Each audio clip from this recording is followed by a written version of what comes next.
Rusiyanın Kareliya Respublikasında dəfələrlə sərxoş halda maşın sürən Azərbaycanlı həbs edilib. Petrozavodsk şəhərində yaşayan 39 yaşlı Azərbaycan əsilli Aflan ilk dəfə 2019-cu ildə məhkəməsi qarşısına çıxıb.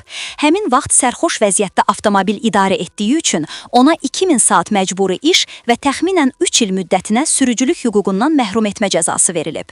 2024-cü ildə o, hədə-qorxu yolu ilə pul tələb etmə və qəsdən yandırma maddələri üzrə cinayət məsuliyyətinə cəlb edilib.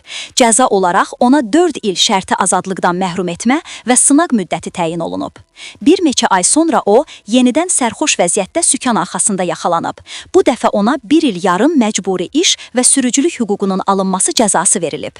Aflan təxminən 1 il müddətinə islah mərkəzində bu cəzanı çəkib.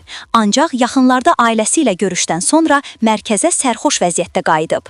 Bu qayda pozuntusuna görə mərkəzin rəhbərliyi məhkəməyə müraciət edərək qalan 4 ay məcburi işin real həbs cəzası ilə əvəz edilməsini tələb edib. Vəkilin onu müdafiə etməyə çalışmasına baxmayaraq, Aflanın özü də həbsxanaya getmək istədiyini deyib. Noyabrın 11-də məhkəmə məhkumun xahişini qəbul edib.